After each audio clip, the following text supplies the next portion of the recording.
Oh, yo, yo, yo, yo, yo. Oh, yo, yo, yo. Came up from the struggle, now we stacking chips. Black Wall Street, we rebuilding from the pits. Politics and business, we beyond rich. Donnie Glover Show, watch her shift the switch. Donnie Glover Show by BMOnews.com. Spotlight on the hustle where the real ones come. Every episode, dropping knowledge, dropping bombs. Donnie Glover Show by BMOnews.com. Talking black excellence, ain't no exclusivity. History is making, reclaiming our divinity. Break by break, rebuilding our community. Donnie Glover Show, celebrate unity. Donnie Glover Show by BMOnews.com. Spotlight on the hustle where the real ones come. Every episode, dropping knowledge, dropping bombs. Donnie Glover Show by BMOnews.com. From the boardroom to the streets, we making waves. Business minds running new paths paved. Politicians listen, they know we the brave. Black Wall Street dreams rising from the grave.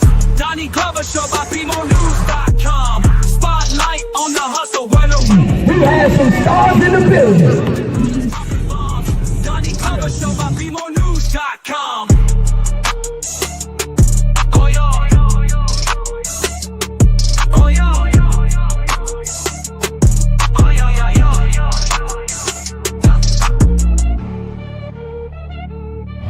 We'd like to welcome you to BeMoreNews.com, the news before the news, where we uncover the truth. Special thank you to our executive producer of Be More News in Niagara, Mr. Emmanuel Price. We're up here on, this is the New York side, and that's the Canadian side, and we will be there for the New Year's dropping of the ball or somewhere around here. Very beautiful Niagara Falls, some of the best water in the world. So make sure you get out, get your passport, and do some traveling. And keep watching BeMoreNews.com, the news before the news, where we uncover the truth.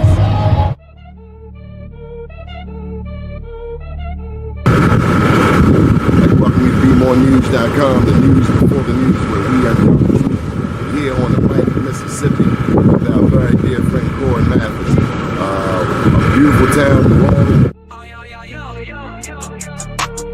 Keep watching BeMoreNews.com. We're going to give you an update.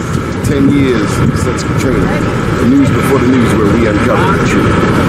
Wall Street, we rebuilding from the pits. Politics and business, we beyond rich.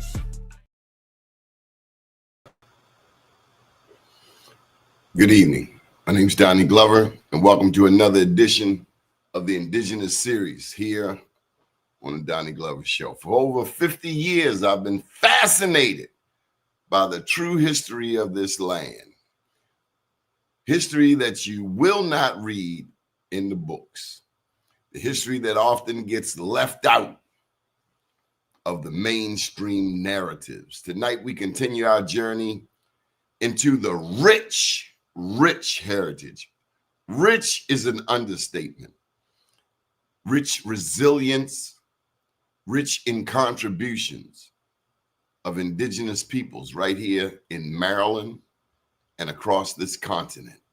The series has resonated with so many of you, helping us grow from 5,100 subscribers to nearly 8,000 in 3 months. That tells me we're uncovering truths that people are hungry to hear. The news before the news, where we uncover the truth. So settle in, because tonight we're diving deeper into the Indigenous Series. Without further ado, let me just get a little bit of that theme song in here, because it kind of makes my day.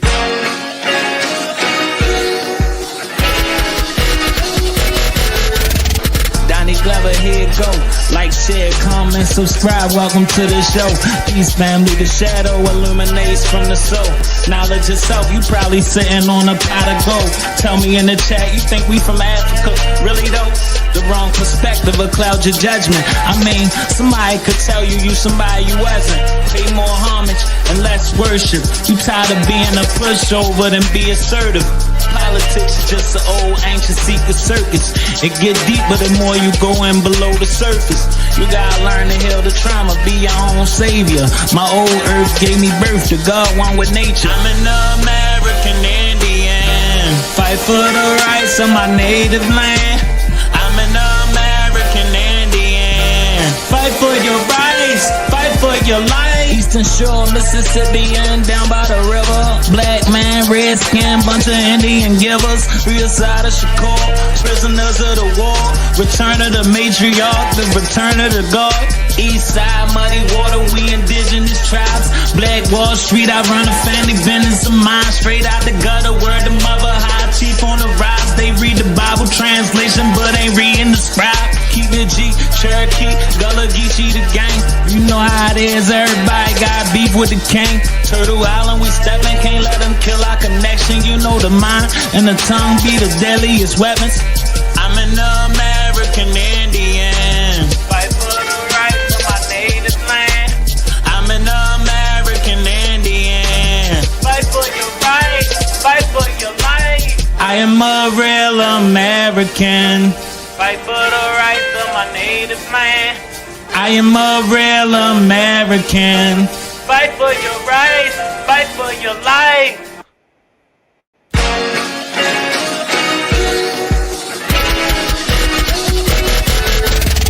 Donnie Glover, here it go. Like, share, comment. Boy, I just love that. You know, Mafia, how are you today, buddy? All is well. All is well. You know, Mafia, I thought about this. I shared with you what happened, and I got to go ahead and make a public declaration.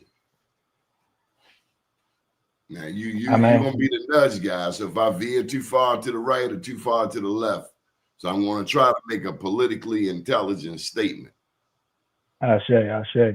So we've had on this show, which started it all off, we had 3 interviews with Mike Lane. And for those watching, the 3rd interview ended rather abruptly because Mr. Lane became disrespectful.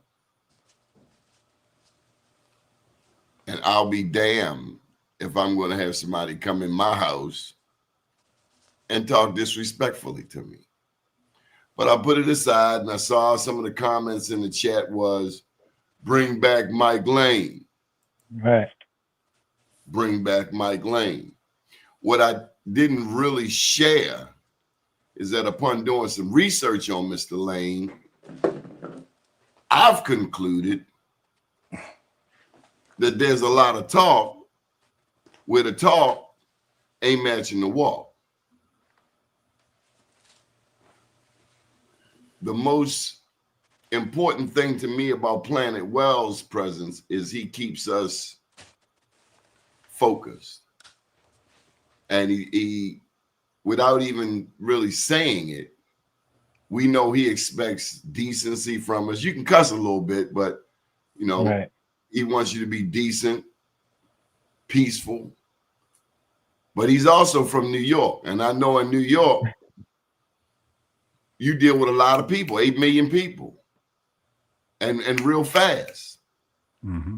But there's something, whether you're in New York or New England or North Carolina or Tanzania or Puerto Rico, it's a basic thing.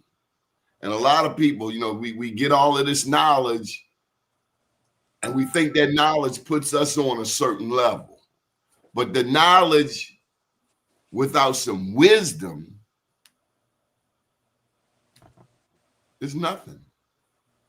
Especially if you lie and steal. So we don't like people who lie, and we don't like people who steal.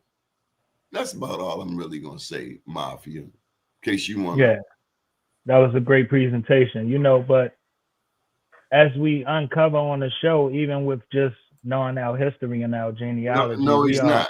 Do your homework and see what I've seen. Because one of the things, and I'm sorry, Mafia, but I just want to say this. On this show, one thing that has been talked down upon, frowned upon, is calling us black. And I think you are witness that I have tried to avoid I would try to use as a synonym melanated, because some people have a problem with black. I guess, there are those who just want to forget what we've been saying for at least all my lifetime. Black was, in my experience, a safe word. It was preferred to other words like Negro, and even based on our conversation on African American. But be that as it may, I found it interesting that some of us will use that word as long if it can make us money. So that tells me you're a prostitute if you do things just for money, because that's not my core. We doing this because we see a need that has to be filled, that has to be fulfilled, a need that has to be serviced. So, yeah, you can kick rocks for real. Go back to Sacramento or wherever you're from, but we ain't having that. So I just spoke my piece. Thank you for listening. Hannibal, how you doing? Yeah, I'm doing awesome. How everybody doing? And I say that because remember we had double videos up? Yeah. Yeah. There's a reason for it. Old boy was in the back of this network doing the hoochie coochie. Mm. Yeah. That's a thief. That's a thief. That's a thief. You have no credibility here. I don't care what you know if you stealing, because you're like the very people that you criticize. Right. Like we was discussing earlier, we talk when we off screen and everything, but the whole thing is about our progression. And, our platform is where people could come here and feel comfortable and discuss the things that they want to discuss. And we should be the soundboard and be able to listen and have decorum while we're listening. So I say that to say that call us what you want to call as long as you call us. You get what I mean? Whether you call us Black, African American, or whatever, everybody know our history. Play the games if you want to. That's just my message to everybody. And let me commend all of us for showing up. And Minister Balone, welcome. It's glad to have you in here, because your generation, this is more important. You guys, you and Mafia, y'all are point guards. I'm with Planet and Hannibal. We up on the hill. Yes, sir. We letting you know though, watch your left. Hey, we gotta have eyes everywhere, but good to see y'all, fellas. Already. You too. Yeah, all Absolutely. the time. This the same thing we dealing with: ideologies, philosophies, people in survival to fight for whatever propaganda or whatever their fix is to why they doing what they doing, to promote that, to step on the next person that's trying to do what they doing as well. So this the same beast that we fighting up against. I did want to share that we've been working with the Baltimore Collegiate School for Boys. The Baltimore Collegiate School for Boys starts in the 4th grade. Now, by the 3rd grade, by the age of 8, if a young person is not reading, they already start building a prison cell for them. Mm-hmm. We should all know that as Black men. And if we can't read by the age of 8, the state has already counted that person as one for a future jail cell, prison cell. So this school, and you would not believe the different levels of hate on this school. The Black man who's running it, Mr. Avent, has that I know of 30 years in the city, good businessman, hired people, paid people, started a Black professional men business networking organization that's been around now 30 years. But so many people, particularly Black people, are coming down on this Black man. Now, he didn't lead the school to the level of grades that he thought he could. But the kids coming in, 2/3 of them are reading below reading level, reading below grade level. reading below grade level. So we're fighting to help him and bring the community to come out to the school board to speak up on his behalf. And I imagine in most every city, there's a similar fight. In every community, there's a similar fight. We don't show up to PTA meetings. We talking about indigenous. Let's get to some basics. We're not showing up for PTA meetings, for community meetings. Malone, you in Sandtown, you in Upton in West Baltimore. We are not showing up. We're not showing up for our kids. I think in many ways we are failing our kids at home. They supposed to learn how to read before they get to pre-K. We buy them all these expensive items and they can't read. Absolutely. If I can, on that specific topic, literally deal with it every day, especially with the kids. They're on Thanksgiving break right now, so a lot of them coming down to the store and just need something to do, right? And the lesson about today was expenses versus income and what profit is, right? And boy, I'm learning so much. And the end of the story is, I know the reports say that all of Maryland, every county of Maryland is having this issue with reading and math. But I'm flabbergasted at how tough it is, because like a lot of these kids have simple problems like regular multiplication issues, regular reading just tags and reading the receipts, simple things like that. So the question that I ask myself is, I know the parents are working a lot of times, so I know the home environment is tough as well, but it's like they're in school for 8 hours as well. So it's like, who's evaluating how well these kids can read or do simple practical things if they only with me for 5 or 10 minutes? And I'm like, how much does 2 packs times $4 cost? And they like 16. Like they looking at me just guessing because they want to get the answer right for me, but they not thinking. And that's the big question. It goes back to what you said, and I'm gonna pass it to somebody else. It goes back to what y'all were talking about when I had came on a little bit late because I was still cooking. The stories about who we are and propaganda started with math and all of these various different things. It don't matter where you from, whether you from here or Africa. The story of being a Black person come from our origin stories. In America, it comes from the story of Ibn Nu, who God came from the Black space, and in Africa, you coming from the waters of Nu, which is a Black space of cosmology. So we always thought that we were Black men or original people because we came from a Black space. If you knew these stories, you would naturally start learning the mathematics that came from it and the science that came from it and the importance of education. We got so far removed from those things. Absolutely. Absolutely.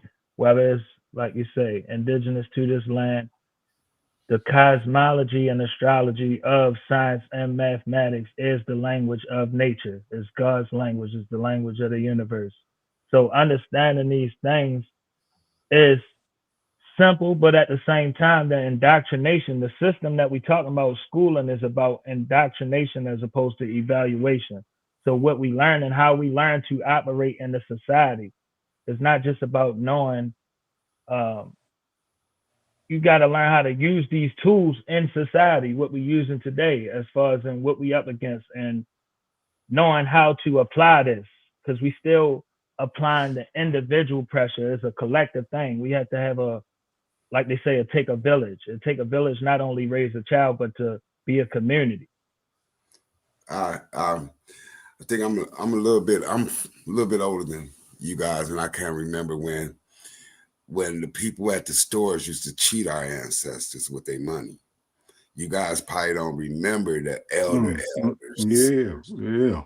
Mm-hmm. You know, the ones that, the first generation out of slavery and stuff. You guys don't remember them, but I do. And they used to cheat us. And them people had a high ambition for us. And with the rhetoric and the ideologies of this new generation, it's like you guys dropping the ball. Or we as an older generation ain't transferring or transmitting this old school knowledge that we got. I was just a little baby in the early 70s. You know what I'm saying? I was, I didn't realize it, but I was part of integrating the Detroit public schools. You get what I mean? I didn't realize it at all, you know, but the parents was arguing and fighting amongst themselves. But what I'm getting at is that we do have to harness some type of responsibility when it comes to education. Simple mathematics, simple things about time, length, and multiplications, and buying products in the stores. These are things that's common to us that we do every day that most of our children don't know. Like you say, they guessing and they holding their hand out like, hey, give me the correct change. You know, if someone take a dime from 350 people a day, over time, they'd have got rich. You know what I mean? So it's not a little thing. So let's try to build some type of programs where we helping and instead of or coming up with it. That should be the easiest thing because we got great minds and educated ones amongst us. We could teach math. You know what I mean? We could teach basic reading and understanding comprehension skills. You know what I mean? These are things that we could teach, but we got to have a consensus amongst the parents. It's gone. It's some of us live a certain way, some of us live another way. But we got to have one commonality as these children, these babies, this next generation that's coming. That should be our main view, our main vision. You get what I mean? So one of the things you talked about, Mafia, and I've heard you allude to it before, you talk about the educational system as being one of indoctrination. Yeah, I'm just saying as far as in how we apply what we learning. How we apply what we learning in school. That starts at home with your parents. Your parents are supposed to teach you some common sense things. But this is what I wanted to say to you. Through the third grade, you're learning how to read. From up through the third grade, first grade, second grade, third grade, you're learning how to read. Right. We can't even get that part down. From that point forward, it's about reading to learn. I'm saying, say you don't want to be indoctrinated. All of that's well and dandy. But God daggone it, learn how to read. That's what we're not getting. Yeah. They say by the fourth grade, you could tell if a black male gonna be in prison. 8 and years that's like old. you said, after that third grade, it's the fourth grade next. You get what I mean? By the time middle school facts, I had my first drink. I smoked my first joint by the sixth grade, 11 years old. Now that's facts. You know, So it's just about figuring out where the disconnect is between home, school, and each individual child's ability to learn. You know it is. You know it is. We busy doing this. Yeah. Well, we damn doing this. That's why nobody can write. One of the things is the age.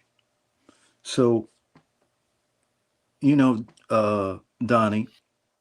I'm gonna put this link in here because On Code has a lot of comments here, and you know, when we get people with a lot to say, we invite them to come on because we don't want you to burn up the chat. Come on and join in. So we'll put the link in there. Sorry, Planet.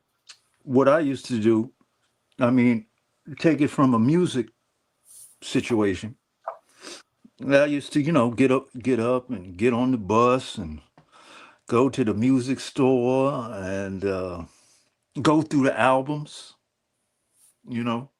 And on the albums, they had liner notes, you know, and I was interested in the musicians, you know, so I wanted to read. I wanted to do that, you know.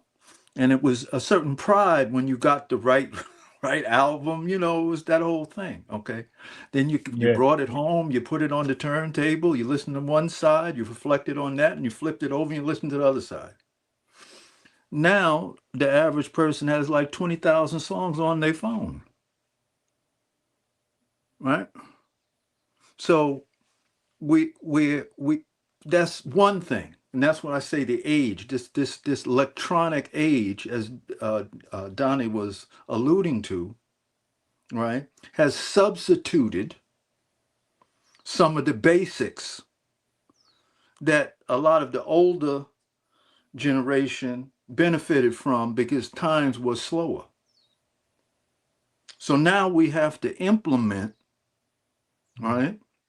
We have to really see what we can't be romantic about it. We have to really see what the problem is. And we also have to really recognize where the deficit is. Okay? So in the family, okay, when there when there is a lack of family, then as Malone said, that it takes a village at that point, right? So you have to garner the responsibility for the people who are around you, right? So where you see an absence, you have to step up and do what you can to fill that absence, Yeah, right? So absolutely. one of the things that has been stripped from the indigenous person, irregardless of their particular shade, but definitely centered around the darker shades where our community lies, right, is a systematic process to represent a distraction, right? So now you have a situation. In other words, okay, I'm telling my age now, but when I was on on the set growing up, and I'm from New York. Okay, let's get that Right. straight. 3 channels, Mm. okay, on the television. 3, right? Now you got whatever 100,000 with YouTube, Facebook, this and that, It's right? endless. Right. It's endless. So there's a substitution for real as Donnie was explaining, real the basics. Mm. So somehow we as a people need to spiritually emanate an energy to slow things down, particularly for the young. Okay.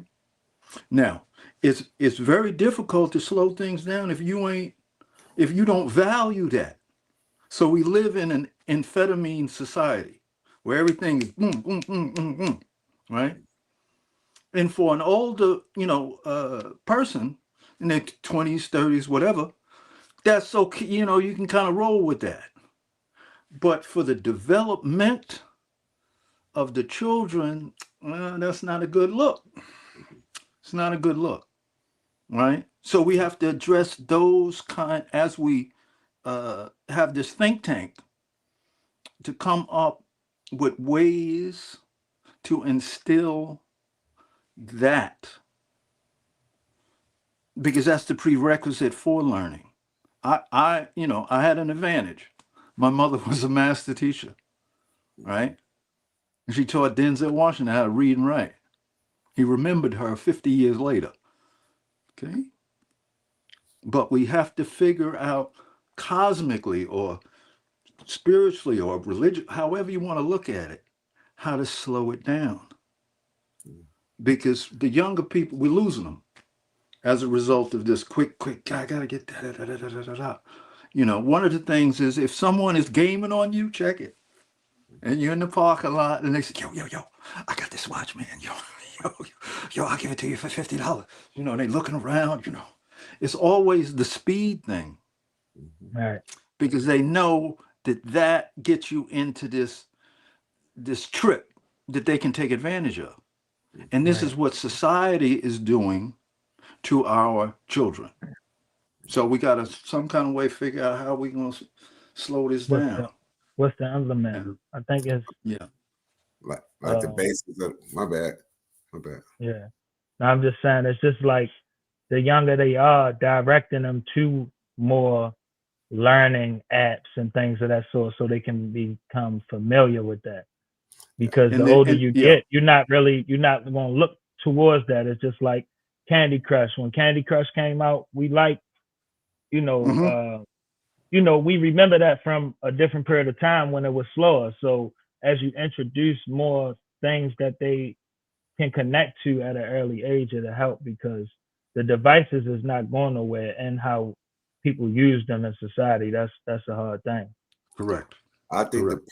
I think the personality or you can change your personality or your outlook in life within 90 days. That means that you got to have abrupt change, meaning that you got to withdraw. What I mean by that we are commercialized, like we are fed back our own culture in a destructive way, meaning that the music we listen to, the things we buy, the things we consume, that we got to stop. It was a time when I remember being a teenager when I first ate McDonald's or something like that. Mm-hmm. We had Sunday dinners. My mother cooked every night. I remember them days. We was Other kids got McDonald's at an early age, though. Right, that's what I'm saying. Yeah. It's like certain things that we got to withdraw from, and abruptly withdraw from, and then you will see how society will start conforming to us and start paying attention to us, because we spend the most. So if we focus how we spend and stop spending, you know what I'm saying? On Sundays, our people didn't do things on Sundays. You know, it was things that certain things that we didn't do. But now it's a moving, like Planet was saying, we're moving. It's an amphetamine, a dopamine society. We need to be stimulated. We need to be massaged, emotionally coddled is the word I'm looking for. It's actually time for us to face on. Don't go around the corner on it, because we do ourselves and our people a disservice by detouring and want to save the feelings. You get what I mean? Planet, you would be proud of me last night. I'm proud of you all the time. I had a jam-packed day. It was bam, bam, bam, bam, bam, bam, bam, bam, bam. And my thing is some television. Give me my FBI series and I'm good to go. Right. A tall, cold beverage and the remote. But last night,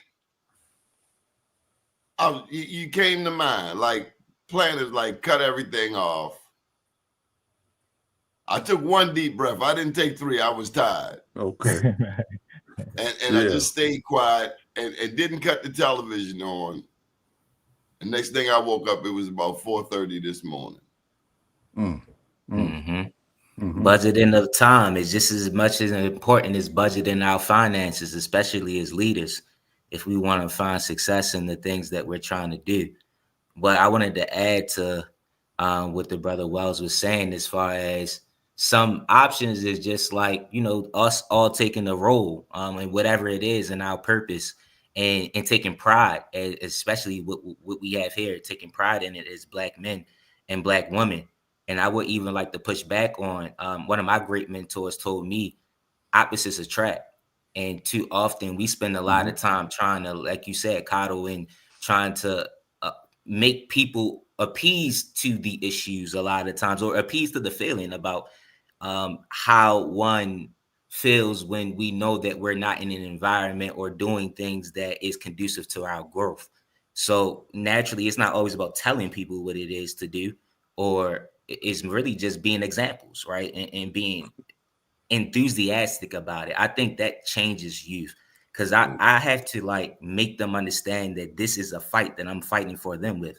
They don't all think fruit is cool. They don't think service for free is cool, right?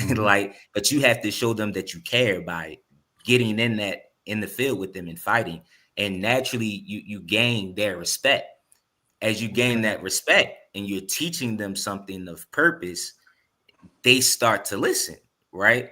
And we in a different environment than the classroom, because the test here is about integrity. The test here is about respect. Versus in there, it's about what they're being graded on and what they say, and it's institutionalized in a way that isn't even natural to them. So I think the more really we are about how we can integrate ourselves with them, the better. But that goes. Hold on, I got to share this with you. I'm sorry. Go ahead, Hannibal. I was saying before, I was trying to tell Mr. Balone that goes within the community. the store owners, the places you go shop at. It's got to be a whole collective, you know. When we used to go to the store, Mr. Bishop owned the store. We knew them. They lived right around the corner. You know what I mean? The people that owned the businesses lived in the neighborhood. But now that's the disconnect. Until we get the people that own these places to be right there with us and and fight the same fight we fighting, because they are somewhere else. So that type of money is there. So it's kind of hard to get this type of push behind what we're trying to do in the neighborhoods. You get what I mean? Yeah. I see it. You know, one of the conundrums. You want to go, Donnie? Go ahead. No, sir.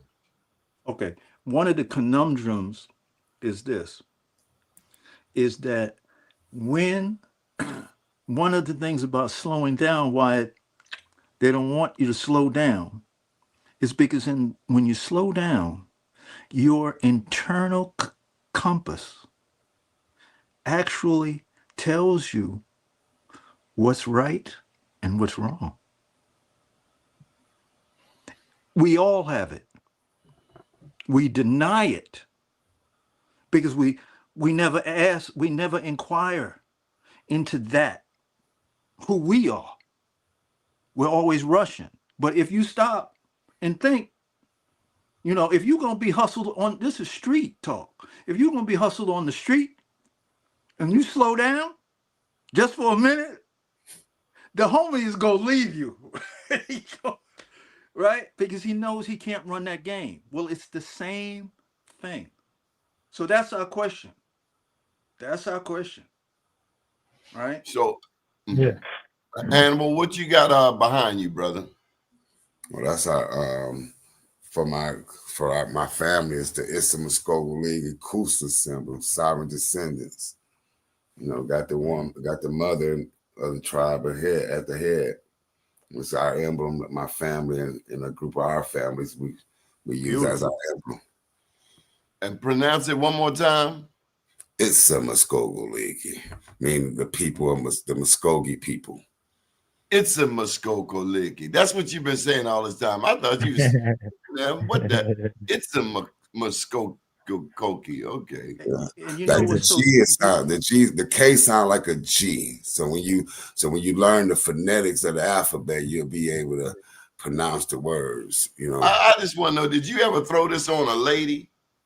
Oh no. No. I mean, and what the beauty of the language, the beauty of the language, right? You see how it flowed. You see the rhythm in it. Yeah. Right? It's a Muskogee League. Yeah, you feel what I'm saying? You feel what I'm saying? Right. You could throw that like Bobby Blue bland on that bad boy. You feel me? It sounds like a pickup line. It's a Muskogee League. Yeah, yo. You stand like Chichen Itza down, you know, where the pyramids in Chichen Itza. The people that built them pyramids are the people that I'm talking about, or Itza Maya. Yeah. That's the ancient people that came from the Yucatan up into Georgia, and this is how you get your Muskogee speaking people, or your Miccosukee speaking people, or your Hitchiti speaking people. You know, you got your Alabama, you got your Natchez speaking people, then you got your Shawnee, your Algonquins that was up north and got pushed down to where. What tribe got the prettiest girls? Can you tell me that? The Creek. So like we got to talking about the tribes. The Creek is the biggest one. So when you look at us as African Americans, we majority got. I bet you the majority of us got Creek ancestors, because if you come from Georgia, Alabama, Mississippi, Florida, South Carolina, even up to Tennessee, and even up to Virginia in some parts, you got this Creeks there, or Muskogee speaking people. Because they was split into the North and the South, though. So the South was just the Yamasee. Yeah. Just different name. You got to say this. The Yamasee come from the Carolinas. So in 1713, the Yamasees was pushed with the Guale and the other tribes there. They was pushed west. They came over to Coosa. It was 4 mother towns of the Muskogee. You got the Coweta, Tokabachi, Abika, and Kusa. My people went to head mother town, Kusa. So the Yamasee came with us over there. And then when they fled and became Seminoles, they fled out of Kusa into Tallahassee, Florida. That's when they became Seminoles, because you had Captain Nichols from over there. He brought the Africans over, and they was fighting and coming and chasing the Seminoles. You know what I mean? So it wasn't just the Muskogees, Yamasee. It was a confederation. There's a whole bunch of us. You get what I mean? Whole bunch of tribes, brother. Yeah. Sister said Eskamaku. Got a couple things I wanted to share with you, gentlemen. Let's hit this first one here. Ain't nobody convinced me that the music of a generation ain't important. The way that people interacting with each other now, boys choking out girls. When people were singing stuff like "My whole life has changed since you came in," I knew back then. Singing stuff like "Brother, don't let nobody hold you back." The temperature was different with how we interacted with each other. And with AI music, even less soul, emotion, and vulnerability is infiltrating the airwaves. So if you make music or any kind of media that influences the way that people think, let's change what we're talking about. I don't care what nobody's saying. Can't nobody convince. Your thoughts? Absolutely. We talked That's a about this the powerful other piece. day, Balone, about the music and the vibration. Well, one of the things is when you look at the culture, and you look at Donnie, those old westerns, right? Where the homie goes up in the bar, gets gets drunk up in the whole house, all right? Shoots up somebody up in there who he got beef with. That was the regular. That was the regular. So every individual has to ask themselves deep in their soul, is that you? Or are you something different? And if you relate to the fact that you are something different, then you got to change your lifestyle. But then you just explain what people do on Friday nights, the common entertainment. You know what I'm saying? Just to show the audience or the younger generation what they doing currently, or they think there's something new under the sun. There's nothing new under the sun. They was doing them things back in the 1700s, going to the bar, getting high, doing, you know what I'm saying, messing with the chicks and doing what they doing. You know what I'm saying, messing with the new drugs on the scene. You know, it was cocaine back then. It was morphine. It was all them types of things around. You know, alcohol, rum, you know, maybe stronger than what we got now. You know what I mean? You had people that was bums living on the street. You know, I think they got some of them old movies when they show the footages of people right after emancipation or right before the 1910, you know what I'm saying, around that time. And it was the place, it's like tore up. It was like everything was just shambles. You know, they tore down like a lot of the old houses, like in the 70s and the 80s. But if you ever seen them places, this place was like, it's messed up now. It was totally messed up back in the days. You know? Let me share this clip with you. Okay. States government got a UCC filed on everyone. So I said, prove it. He said, go to maryland.org.ucc. Scroll down. Do a number search. Put in this number right here. Okay, y'all, follow me. I was following them because I wanted to see the outcome. So I was patient. Then when I was done, all of a sudden, it was like everything popped right up. Look at that, the Federal Reserve System, United States Department of Defense Accounting Services. So I decided to scroll down some more, get a good overlook, check things out. Then I went deeper. Y'all know me. I like to do a little bit of that investigation, hit the button, and look what popped up. Oh yeah, all of the fees and how much they paid.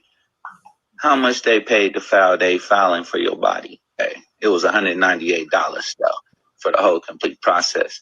And that was for them. Hell yeah, certified. They wanted a certified copy. And here's their UCC financial statement. Y'all see who is the debtor? Debtor 2. Debtor, who's the secure party? The United States Treasury. And look at the bottom. Don't forget every check mark box. You want to know everything over here. Let me go to the addendum, the UCC3, and look what else they filed. Look what they claimed in here. Look who's the debtor in here. Look who's the debtor in here. And look how much. And look at what they claimed. All real men with hands and legs. And all real land in the United States of America. And look. Does that make sense to any of you? Absolutely. Yeah, it make a lot of sense, but that's what we was talking about last time in the sense of like when we talking about war and army and all of that type of stuff, they doing battle at so many different levels, and it's protected based off of governance. But I'll answer directly to the video. The UCC stuff it's tricky in the sense of all of that stuff can be true. Some of it can be a little spooky, but how do we combat it is the question that I would ask the community in regards to when we sign up to be naturalized citizens, everything is subject to negotiation. That same code that he's speaking to, UCC code, there's an Article 3, Section 202 that speaks to negotiation, and it goes into what you do every day. We negotiate with our jobs. We negotiate with our citizenships. It says negotiation is effective even if obtained through infancy, when you a baby. So that happens when you get a birth certificate. When your parents sign your birth certificate and say they signing you over to be a naturalized citizen. So that happens through negotiation. So when we going through and we looking up the UCC codes and we talking about they own our bodies and they selling it on black markets and stuff like that, these things can be true, but we negotiated it to be okay. So now we need to clear our citizenship and have protection in order to fix these things. And that's why the governance is very important, because you negotiate through, even if they lie and they make a mistake, this is in that UCC code. Even if it's breached by an illegal transaction, as long as they get away with it and you don't have a way to redress it, it's called negotiation in American law. So that's what UCC codes protect. Now, one last clip to share with you and pass the ball. The term African American, for example, needs exact definition, since there are white Americans who can claim African descent and an enslaved ancestor, and they would otherwise qualify. So the condition of being a descendant of, quote, the institution of slavery should specify, first of all, slavery in the United States, since this is a project for Black descendants of persons emancipated by the 13th Amendment and the Civil War. Okay, that's a distinction that we make in our proposal. But recipients also must be individuals who have self-identified as Black, African American, Afro-American, or Negro at least 12 years prior to the establishment of a reparations study commission or a reparations program, whichever came first. Now, this caught my attention because, as you know, what I alluded to earlier about this notion that, you know, whether we Black, African American, if we Jewish, you know, who are we? They playing games, man. They gonna start because they know the knowledge is out there and they know what they've already agreed to. Like Brother Hannibal talked to you before, between treaties, between the UNDRIP document we talked about last week, the United Nations Declaration of Rights for Indigenous Peoples, that we have these things, right? So now they're going to start, they know that we specifically African Americans don't know who we are. So they playing that game because the jig is up. If we figure out that we can self-identify and be very specific and they can't do anything about it, we just need to organize. All they can do is play those propaganda word games, and we just got to make sure we stay studied up. Planet, I'm excited about this because it sounds like hope that we have not collectively discussed like this before. Mm. Have we had this conversation publicly before? Not publicly. I mean, it's always what grandma said, but that's the beauty for me of this conversation. And what I love about this family, this table, everybody got something to bring to the table. Yeah. It's no competition. Well, the element of listening, right? You can do all the talking you want to do. But if the person is not listening, it don't matter. Right? So the beauty of this forum is it's an exploration into listening. We have to learn to listen to each other. And in that listening, the natural reality will come forth and there'll be a flourishing of wisdom, which we desperately need out here. So we need it all. Dude, the Uniform Commercial Code is for commerce, meaning that everybody in the United States is out here spending and making money. So when you own these roads, these laws is made for commerce. So you got the Code of Federal Regulations, which turned into the Unified or the USC or the legal statutes for the code. All these is the same thing. The Uniform Commercial Code, the USC, the CFR. They just different ways to put it. You can go get a whole book from the library, basically for free, or you could used to be for free. It's a giant book on the Code of Federal Regulations, which show you the branch of why they make these laws. That's why we have to understand civics. This is what they call it in political science and educating ourselves. It's like we going back 3-4 generations. This is stuff that we knew. We knew why it was law. Mm-hmm. You know what I mean? This is why I'm stern on saying it. You get what I mean? Mm-hmm. This is things that we can't go backwards. You know what I'm saying? We can't take 100 steps forward and take 1,000 steps backwards. Right. You get what I mean? Right. It's for commerce. Everything is about money here. Everything. So when you're on the road and you get stopped in your car, it's about money because you're on the roads. The roads is about money. It ain't about you traveling free. It's about, are you making some money? That's what it's about. Bottom line. Exactly. And we have to start looking at what is our status at commerce versus what is our status at law, right? Because you're interacting with them differently when you're on the road versus when you're paying for something. And your rights they'll separate you that way. So that's why it comes back to when she started talking about 7 years that you had to say that you were actually self-identified. Like they playing these word games, but the actual UCC codes is all that matters. The Constitution is all that matters. These things are what is actually important. So like the brother said, as long as we know what they are and they stay studied up, we're going to be good. But we do have to understand that there is a status at commerce that we need to be paying attention to as far as what our identity is. And then our status at law. They act different in the American government. How old do you belong? I am 33. Man, I wasn't talking about this at 33. How about you? How about you, Hannibal? I'm 51. No. Were you talking about this at 33?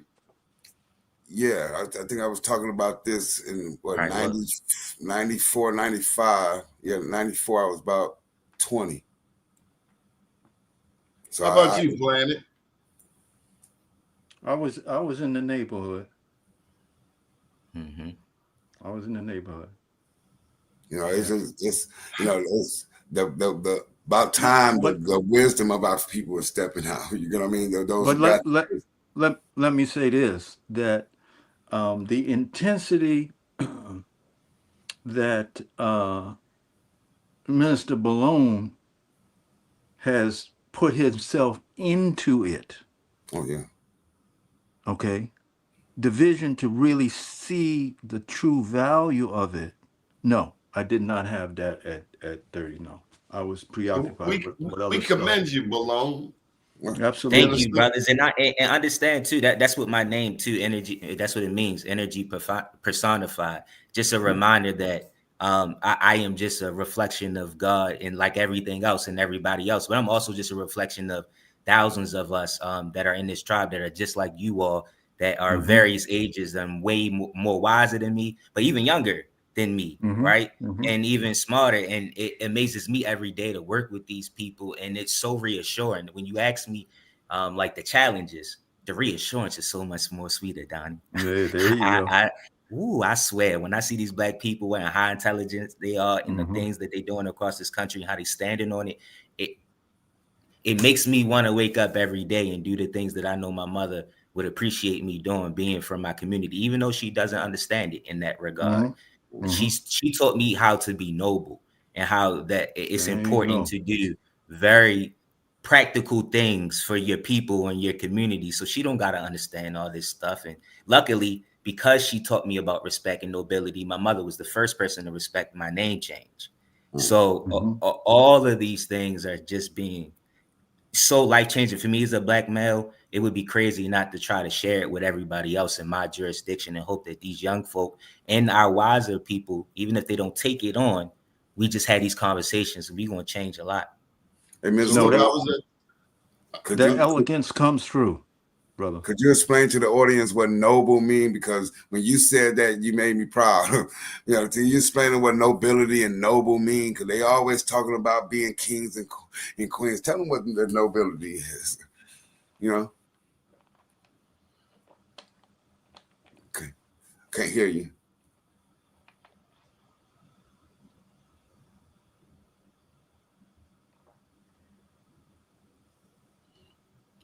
So for at least Mm-hmm. from the stance of the message that my mother was trying to give me, trying to turn it up, is never allow your impact to override your intellect, or don't get too bigger than the program, right? And the program is the biggest piece, and we all have a role in that regard. So you don't look down on people. I don't really like the word humble in that regard, but I think she was just teaching me humble beginnings, right? And never forget those things. And just as much as they would use the word noble for kingship in other areas, it was talking about a level of hierarchy, right? And a levels, that there are levels to things, and that's what she's teaching me. Like those are levels, they are levels. Every level is important, son. You should never look down on everyday working people. And that was the conversation we were having. I was so headstrong on black people having business, black people owning everything. She was like, yeah, that's important, but like having an everyday hardworking job is not a bad quality to have. Mm-hmm. That's a noble thing. And I swear, my mother, I used to make fun of her being green, but that was one of the most intelligent things I ever heard. And it was so Mm-hmm. short and so sweet. Yeah. What does Balone mean? Would you say it means? So Bologna is one of the 13th ancestors. My cosmology card is the 9 of clubs. It just so happened to be Bolun, which garners the underworld. And it's 9 levels of the Bolun underworld. However, I named myself Bolun before I even known that, because I was always going by energy, INNERG. I do solar. Mm-hmm. People always like me too for my enthusiasm and how into this I am too. So I was going by energy personified. Mm-hmm. We What have language? with language. Yeah. No, that's Black Fanatics. INNERG. The G, instead of saying ENERGY, I just spelled it my own way. Yeah. Balone? Energy. No, I'm telling you where Balone came from. I gave you the cosmology I'm side with saying, is indigenous. Balone, is it like a native word, an indigenous word, a language? It's a Mayan ancestor, the 9th Mayan ancestor. Mayan Aztec. Okay. Yeah, but I named myself Bolon before I even known that, because I was calling myself energy personified. Right. My name is Bolon Zahir. Zahir is the middle or one of the attributes of Allah. So that's where Zahir came from. Shiamaru came from the last name of the tribe. I love it when Hannibal quiet. That means he learning something he didn't know. Because usually Hannibal giving up the coop bar. He giving up the. I'm paying attention. He just soaking it up. Yeah. I was soaking up the same thing when he was going through his actual tribe as well. And the sister from the back, we got an emblem as well of Sister Isha, the god Isha, which basically is a depiction of a woman, but is really talking about the relationship between the moon and Saturn. But it's a black woman. And in Mexico, everywhere, they always showed it as a black woman. It reminds me of that type of picture right there. So it's beautiful to see the brother with the ancestors with him. Yeah, I was trying to, more focused, not because each clan had a mother, and you could tell the people by the mother. And now our people is what basically we get now with our mothers now. You get what I mean? So it's like it used to be that we could depend on more the mothers, or it was a reverence for mothers, thinking about what happened maybe in Chicago, how the kids jumped on the mother. I'm thinking we need to get back to our reverence for our mothers. You know what I mean? And that would bring us back as a people. All right, so we just in the baseball season, but I still got a curveball I got to throw at you cats. Today is Tuesday.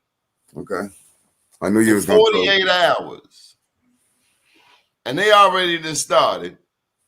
We have already started. And I just got to put it on the table. Because we weren't doing this show this time last year. I want to know what you say when a person says to you, Happy Thanksgiving. Because I done said some slick SHIT over the years. It wasn't happy for the Indians. What do I say in 2025? Now that we've had the Indigenous Series, do I say Happy Thanksgiving back to them? Do I grit on them? Do I just ignore them altogether? Do I say Happy Thanksgiving back to them? Let them be what it is. Be what it is. Say it is what it is. What y'all gonna say? Somebody gonna say it to you. You out there walking the dog. I was letting one of the other brothers go real quick. Happy holidays, brother. And you like, I'm past it now. Do I like happy holidays? Do I think of a white Christmas? Hey, gentlemen, do I think of a white Christmas? Our people celebrated all throughout this time. I found new reasons as I found more study, right? Like the brother said, the quieter that I got, when I was younger, about 5-7 years ago, I'm an angry black man, for real. But the longer I learned how to be quiet, fast, meditate, look for different answers, you started to find that our people, our indigenous people, and again, indigenous, no matter where you're talking about, right?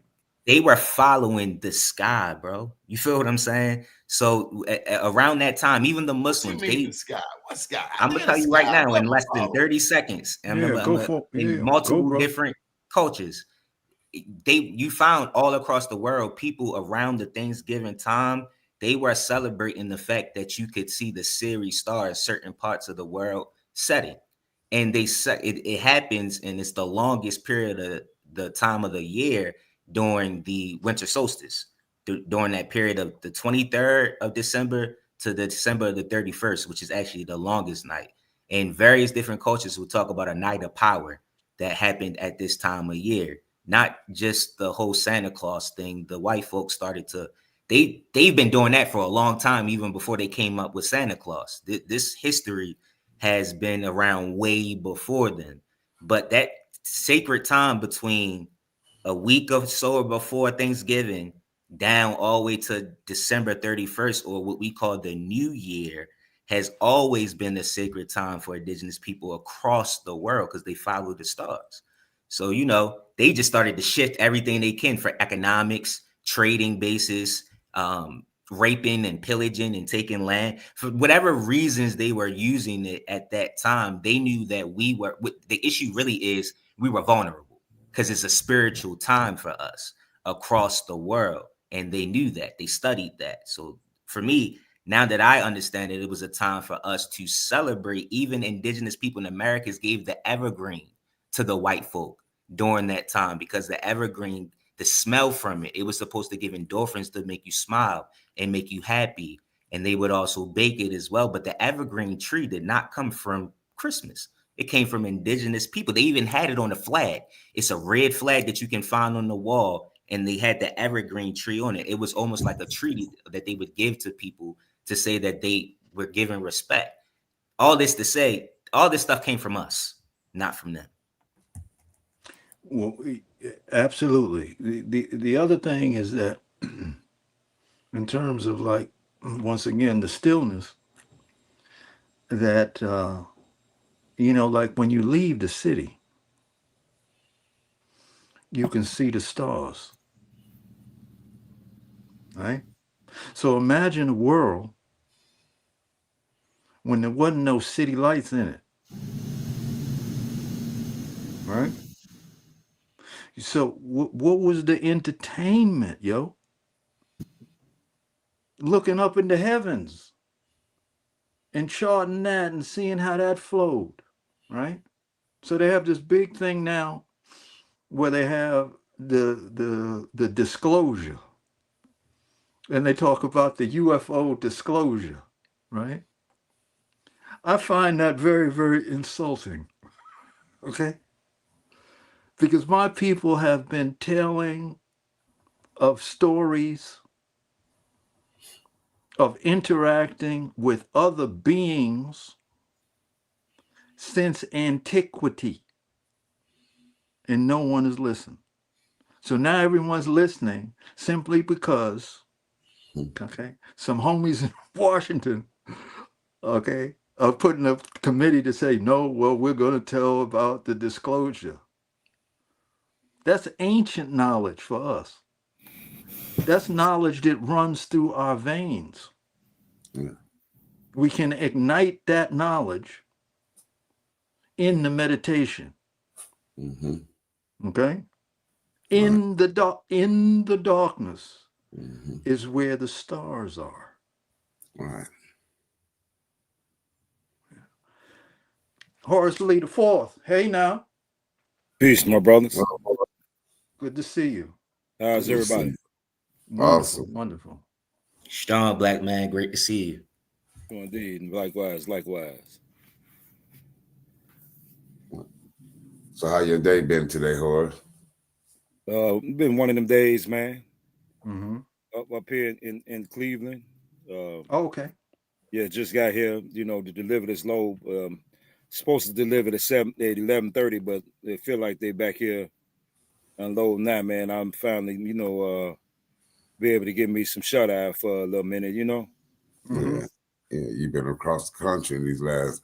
You be everywhere, bro. You be everywhere. Yeah, man. Absolutely. I got to get out and activate these pyramids in these I mountains. know that's right. And that's exactly what you're doing. Yeah, man. And it's noble. Speaking of, we were talking about noble earlier. That's noble, divine work you be doing. Okay. Yeah, Absolutely.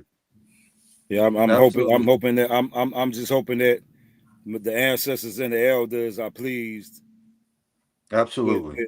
with what I'm doing, and that they're paying attention as well as moving through the land to actually make the change. Absolutely.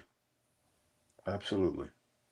Yeah, I sent this to Doni earlier Mm-hmm. when a person in the chat was saying I forgot what the comment was, but these are those Moors who went by the name Etruscans before, I guess they adopted the term Moor. Mm. So this is those who learned from the Kemites in Africa, in Timbuktu as well as Nubia, and they went on over to Greece. Like all of those people who we attributed to being white people. That's what's my man name that wrote that book, Stolen Legacy? Joe James, Jay. I can't never get his name, but yeah. he mysteriously disappeared after that book was published. JGM James, I think. Yeah. That's it. Mm-hmm. That's it. JGM James. Yeah, and so those people that we were attributing to be YT skinned people were actually people who were highly melanated. Yeah. Before they were even called Greeks. Right. Well, one of the greatest misnomers is not associating melanated people with philosophy. Right. What's his name? Herodotus. What is his name? The Greek philosophers. Herodotus. Herodut. Right. Yeah. Socrates. Yeah. All of them. Before Socrates and Plato, he talked about Herodotus going into Ethiopia. Yeah. He's the first one talked about them and learning mathematics for the Ethiopians and stuff like that. Right. And then you got Homer's Odyssey and all them types of things. Right. Yeah. Mm-hmm. You know what I mean? Yeah. And then they say over here, the indigenous didn't know how to write. They read. Come on now.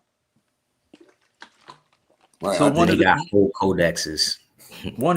There you go. So when you have an individual that I come from the art world, so the beauty of the codexes, just on the beauty, right, the aesthetic, right, to go and burn all of the codex, thousands of codex of their actual writing, right? Even if you weren't with them, you would want to preserve just it based on the beauty of the writing, right? So you have to see that these initial colonizers was on some other stuff. And you don't want to, for the benefit of success, mimic them, right?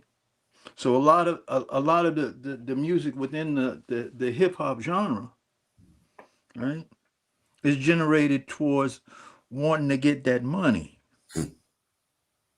So that's when the morals fall off, right?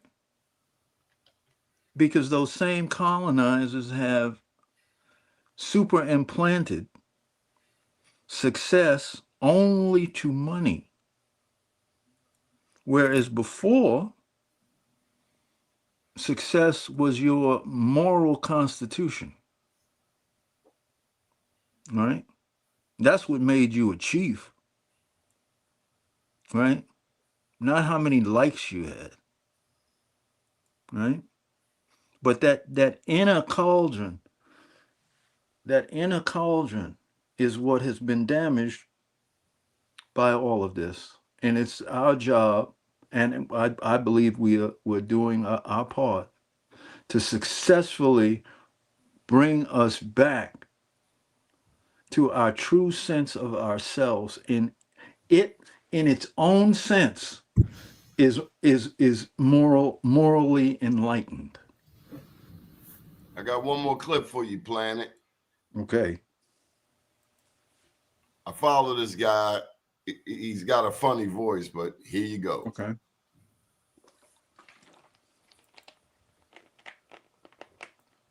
To release this secret. Oh, I've been waiting. Let me give you the introduction because he always he got a unique opening. Get in here, get in here. I've been waiting to release this secret. Oh, I've been waiting to release this secret. Now, I know you always heard of the 13 colonies. And have you ever wondered why Europeans don't even talk about the 13 colonies? Because the 13 colonies was you and I. Now, before I show you the receipts, if you'd like to donate $1, I greatly appreciate it. But let's continue to the secret. Now, do you ever wonder why John Hanson was the first black president? 13 stars and 13 stripes? Well, go ahead and take a look at this right here. And this is coming from Texas. Black Indian, Negroes, colored, mulattoes, scattered tribes of the 13 colonies. Go and take a screenshot. You can get a little closer. Right? See it? Right? This is official. This is legit. They go to the other side. This was in 7/12/2024. Right? Texas. Right? As you can see, assumed name of records. See, this is legit. This is not nothing to play with. But it gets a little more deeper. Remember the Micmac tribe? Well, it was a war in Memphis, Tennessee, and the Micmac tribe, where they invented the Egyptian hieroglyphs, the 13 colonies. You got to go back and watch my series. But yeah, I'm trying to get them donations $1, but I greatly appreciate it. But now, you know the secret of who was the original 13 colonies. And the only reason why it's called the 13 colonies, because each state was a different country. So if you move from Chicago and then move to Maine, you're in a different country. You move from Memphis, then move to Philadelphia, you're in a different country. That's why they call colonies due to the war in Egypt. Did you catch that? Oh, and in case you was wondering, here go the colonies right here. In case you was wondering, here go the colonies. Okay, here are the 13 colonies. So it's bigger than what you think. It's literally bigger than what you think. Man. Bam. Anybody? Yeah, they were stealing the 13 a lot, but essentially they got that right to do that through integrating themselves through their Continental Congress, their first and second Continental Congress. That's why we can't find the original Constitution. What they were doing through that time was they were using the original secretaries of their Congress to integrate themselves into the indigenous communities. And they were learning about how they were using their governments. That's where they got their three-party system from. They stole that from us. The 13 stripes, it was just our 13 ancestors, but we used it various different ways. We had, like the brother's been talking about, we had different confederations. We had 13 stars. Exactly. It's so many. And this actual flag is not a Confederate flag. That's all over Georgia. It's on the top of Stone Mountain. It's in various places on Stone Mountain. But if you're in Georgia, you've seen it there. Hold. You gonna have to say that again.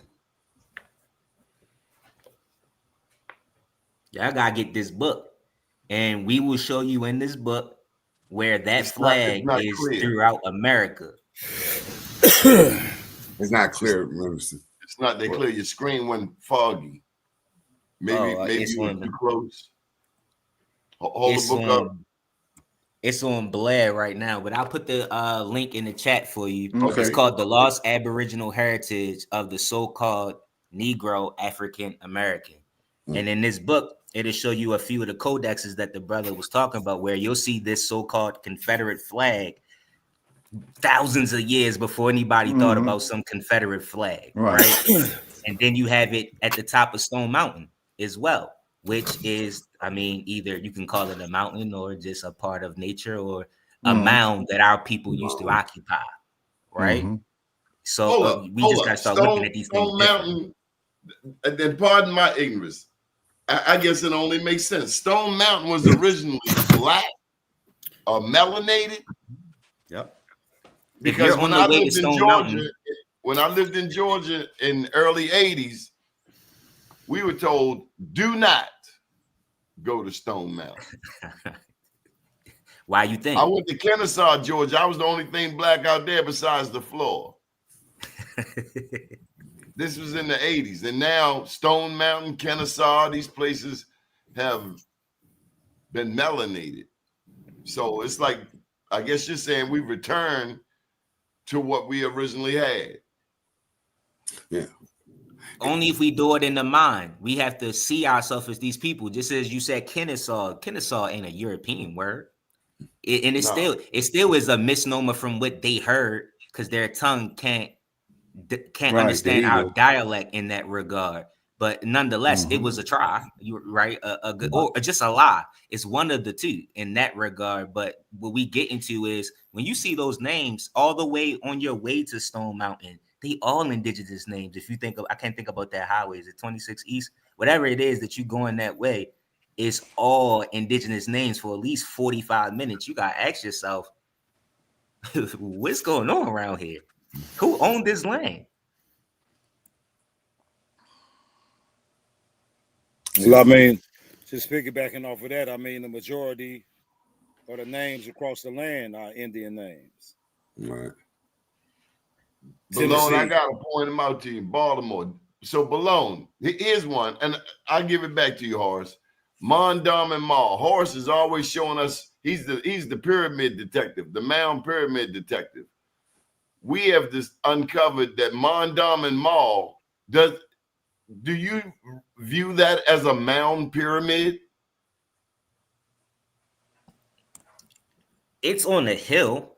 So, I mean, I could see how one would say that. It's hard for me being from this area because all I can see is the rise of it. But that would be a mound. It's just a matter of I only can see the commercial property. But yeah, naturally, I could see how hundreds of years ago, it could be a mound that we occupy. Or create from that point at Mondawmin, you can see straight downtown in such a view. It's almost as if this is something I have to remind myself of every day.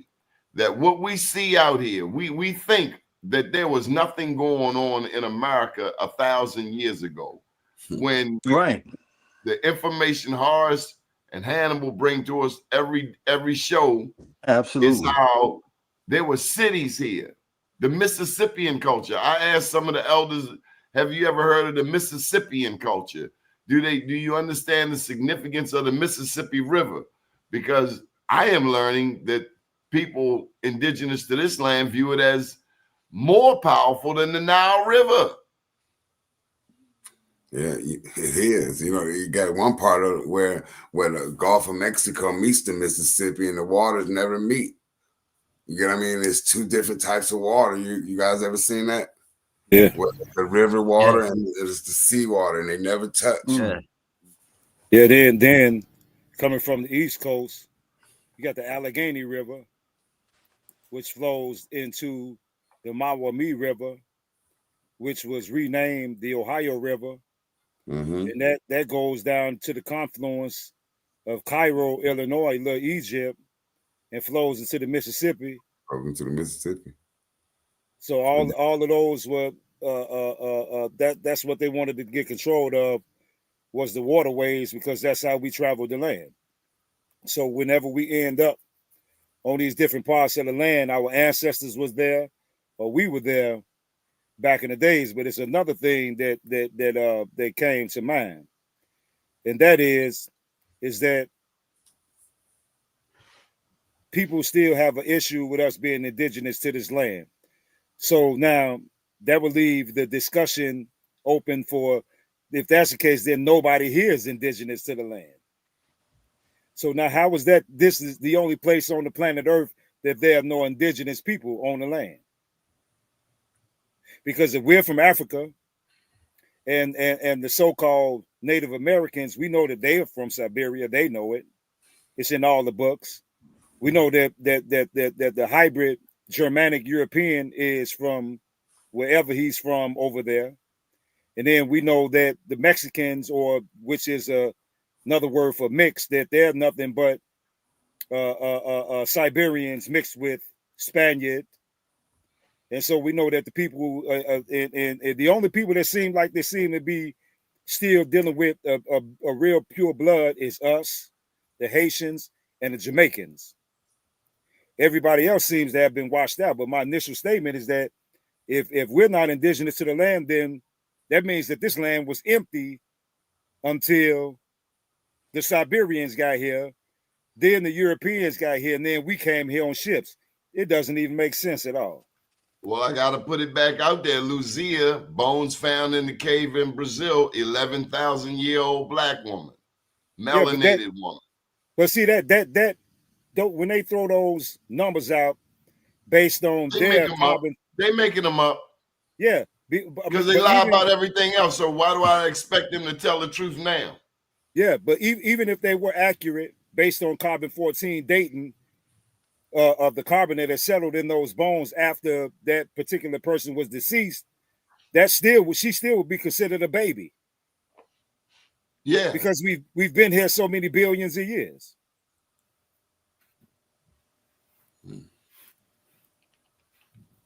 So they throw these numbers out, these little small numbers, 11,000.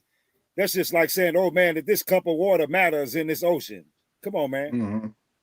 Yeah, we have no birth date at all. Correct. There you go. We have no birth date. And what happened was there was a cataclysm, and it happened, and it split up the world. And our people were intelligent already. Because again, we had already been here, and they split.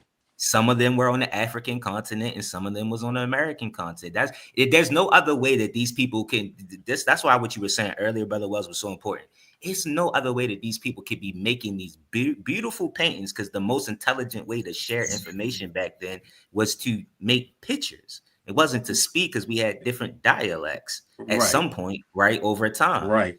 The fact that they would do that, and we see dark-skinned people on two different sides of the world killing fair-skinned people, and also alphabetics close to the same, 13 gods close to the same, the cosmos close to the same. Like, yeah, we are a family, but we just over time got separated because of things happen on Earth. Because we don't have a birth date. We can't talk about everybody, but we've been here forever. Well, let me piggyback right quick. It's even been a misnomer that the land separated, because they're still connected underwater. True that. And that's the first thing. The second thing is that those how do you pronounce that word? Cataclysmic. Cataclysm. Yeah, if I wasn't tired, I might be able to pronounce it. But anyway, those particular catastrophes, I use that word, happened, which were the equivalent of the bubonic plague. It was Mother Nature's way of getting rid of this being that's on the land that's not supposed to be here. That's just like a lot of people aren't even familiar with a Mongolian by the name of General Monk. Mm-hmm. And General Monk was actually going into the Caucasus Mountains, slaughtering these beings, but he was stopped by who, I don't know, but he said that if we don't do this now, that these particular beings are going to be a thorn in the sides of the people on the land. Mm-hmm. All right, Har. So what you gonna say in 48 hours, or what you gonna say now when they come up to you and say Happy Thanksgiving? Well, I mean, you gonna crack slick on them and say it wasn't all that happy for the Indians? No, it wasn't. And I think that when our people, with the knowledge being out here, the information being out here, and our people still partaking in this, that's just like, and I said this to someone earlier, the J people, I don't like, saying their name because, this is your platform, but the J people, it's like them celebrating the Germans slaughtering them. Right. But we are such a silly people that we could say, oh, well, that may be the case, but it's all about the family getting together, eating greens and cornbread. man, and you know, Donnie, my what I say, right, is I say Happy Indigenous Day. Okay, only to make them think about indigenous. Okay, because it's all a game. It's all a sick game. But I try to inject the word indigenous into their consciousness, whether they laugh at it or joke at it or whatever. But that's what I do. And then what you gonna say the day after when they start talking about White Friday? Well, I don't even relate. I don't even relate to that, yo. Well, that's what this whole thing is, to get you nice and I sleepy. understand. You No, got I that understand, turkey but in you. I don't. You know. Got that turkey and you fall sleepy, and Yeah, then no, you get the yeah. nudge. No, I The got nudge it home. saying I'm 6 with you, o'clock yo. tomorrow morning we going to Walmart. okay. Right? No, I But can't. don't you got a blackout going? Did you put the red thing on already? No, you gotta look your legs and everything up. Yeah, There's okay. a blackout going on right now, isn't it? A protest, a boycott. I hope that would be they intelligent. boycott Yeah, something. That would be very intelligent. that would be intelligent. Yeah, and the turkeys would certainly appreciate it. All right, so I just want to, let me just jump the gun. Are y'all gonna be singing Christmas carols this year? Come on, man. Tell the Come truth. on, Dottie. I Stop. want to know. Stop, Dottie. Dottie, stop. I'm from New York, Oh yo. man, Come I on, need man. to know if I need to get rid of my whole Temptations You know I ain't Christmas with it. album. Come on, man. Come on. It's too Maybe not personal. the Temptations. Maybe not the Temptations. You know. Y'all dreaming of a white Christmas. I just want to ask you on the Indigenous Series, because I got to do my job as a journalist. Are you going to say, I'm dreaming of a white Christmas? Not the Bing Crosby. I don't do that. Not I the don't do Bing that Crosby one. lick. I don't do that with. But if they got some Michael Jackson holiday stuff, I still sing. I still sing it. I still sing it. I hear you. I hear you home. I'm still It's shame the devil.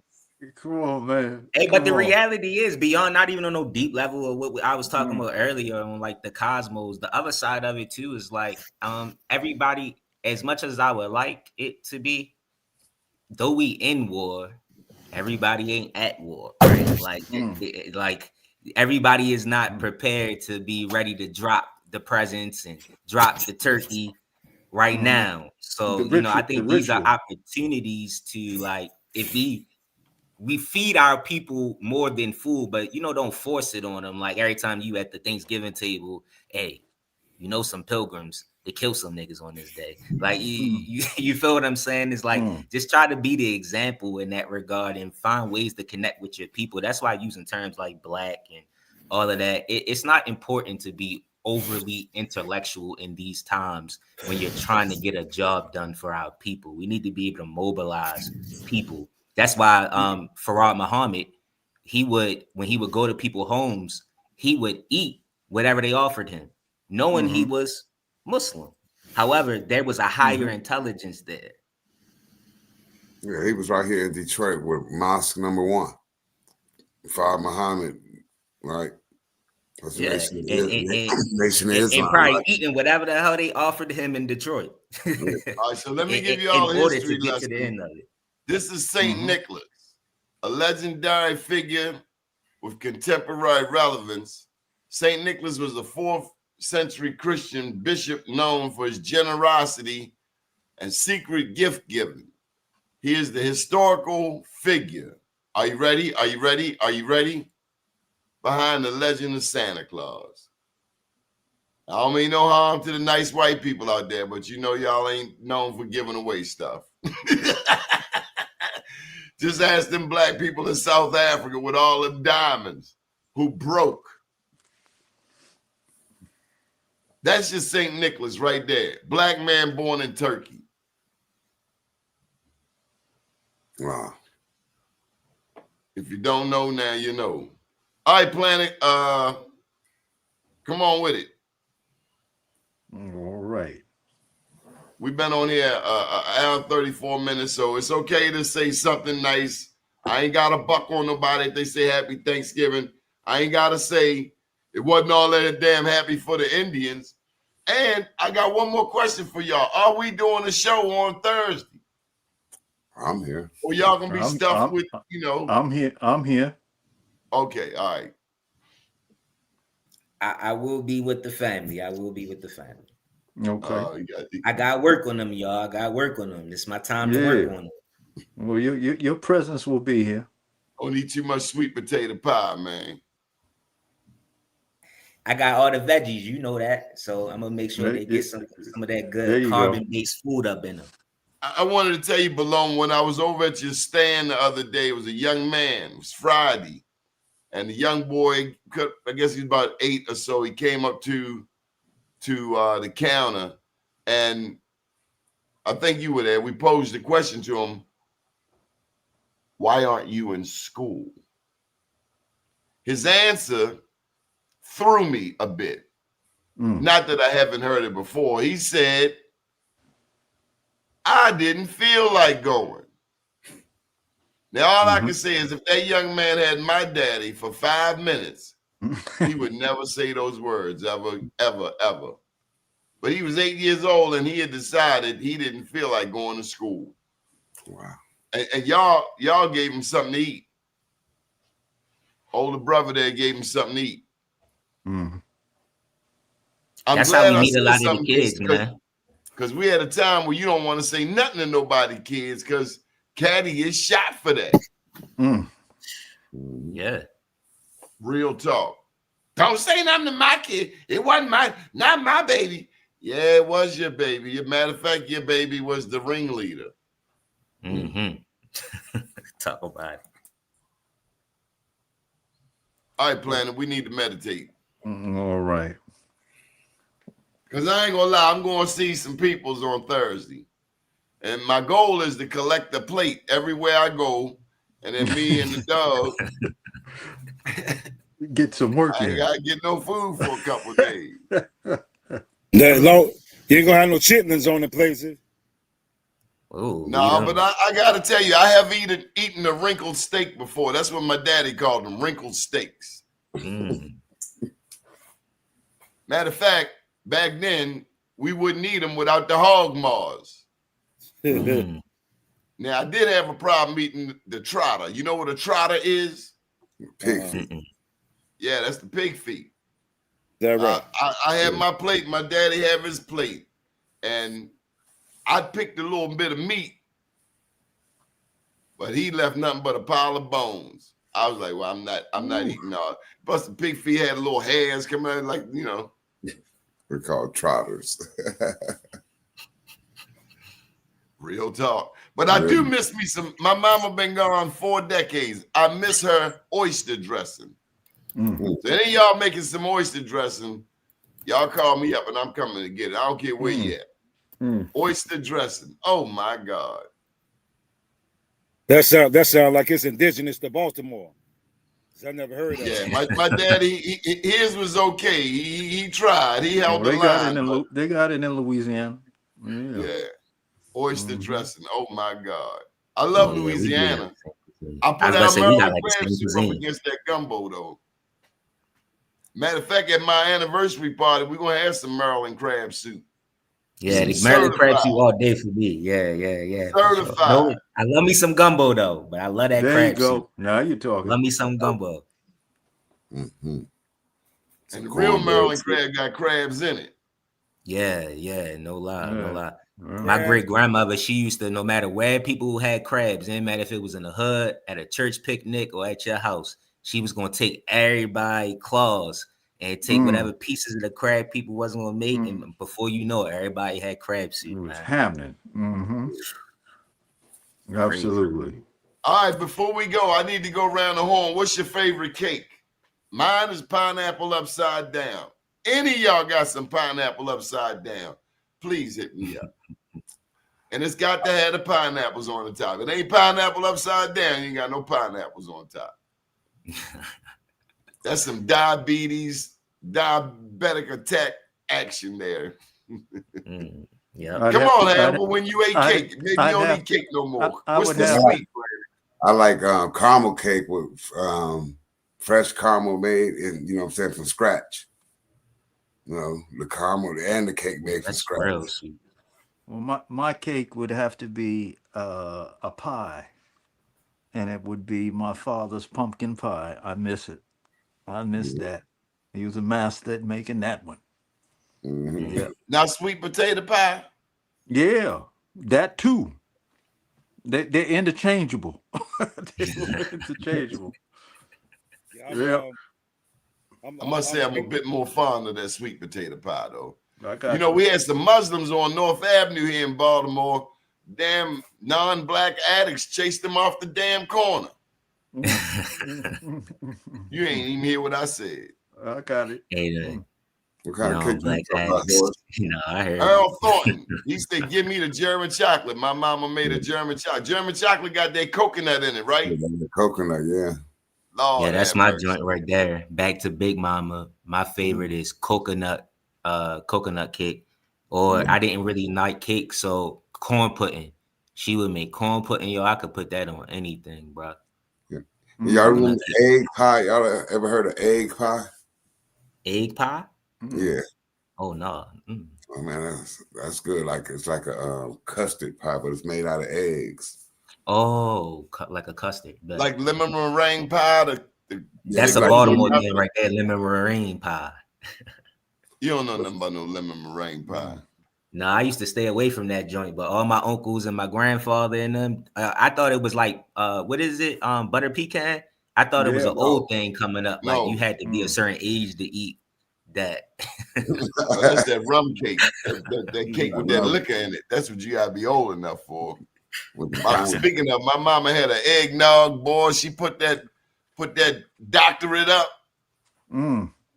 You don't know what I'm talking about. That eggnog with that kicker in it. No, I do. I know that one.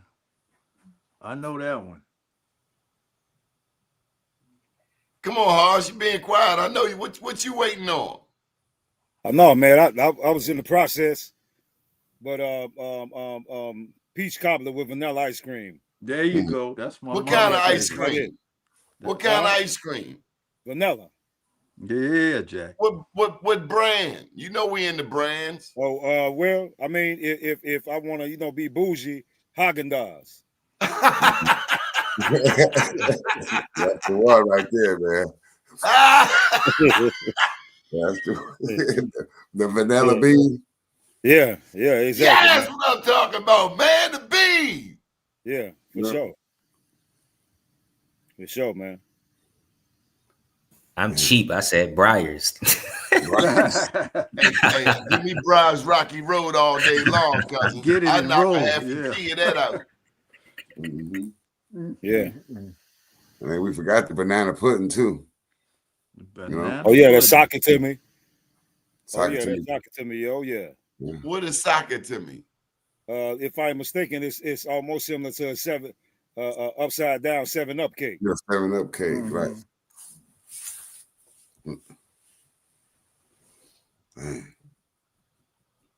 Boy, y'all gonna make me call my mom. My mama been gone 40 years. You had to send somebody down there to cook some of this stuff.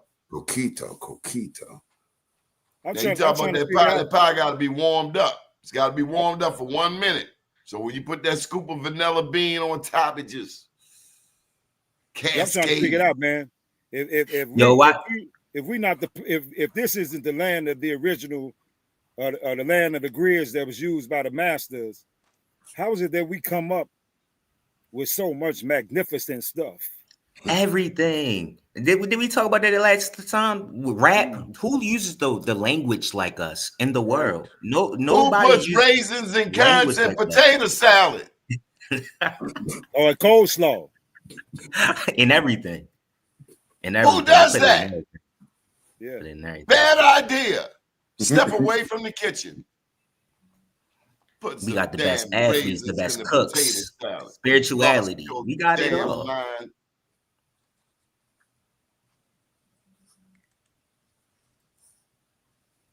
Some things ain't to be messed with, like Big Mama's recipe for macaroni and cheese. Don't mess with it. Follow the instruction. Damn it. To the T. You better put that Velveeta in there too, and that extra sharp. Stop playing. You know we know. We have about 5, 7 types of cheeses in that. Indigenous food. That remind me of the music thing though. My thought about the music portion was like, y'all said a lot of them, but the main thing that come to my mind with music was like, it taught me how to love in various different ways. Like, the music that my like grandmother or my old heads would listen to taught me a little bit more about how to spend time with them and what they was into. So love in that regard, but it was also more love than the vibration of that music. And then it led me to fall more into like the Drew Hills and the R&B age of the 90s, because that's when I was born. That was what I was born into, right? What were they singing, Malone? What songs were they singing? You talked about heartbreak. They talked about how to find a girl, talked about the physicality of what sex was like. You see what I'm saying? In that regard, when you're a young man trying to figure them out, like all of that stuff is important for me. The Isley Brothers, I was a big Isley Brother young man. You don't know nothing about no Isley Brothers. What are you talking? He cussing on you. Give me one Isley Brothers song. Give me one. I'm a better singer than I am a namer of songs when you put me on. Well, sing me something from the old school, man. I don't know. I don't think you know what you're talking about. Come on, See, man. you taking too long. Yeah, you know what I mean? Yeah, no, I feel you. Oh, I've been thinking of you, and you've been thinking of me. Yeah, I know that one. There you go. No, man. You can't Hey, stop but that, you know, man. Come on. I thought y'all was. Oh, I must have sounded good or something. I thought y'all just needed to hear a little bit of something. Yeah, you know what I'm saying? He want to take you to the Apollo Theater. You know what I mean? Hey, but you know, let's be fair.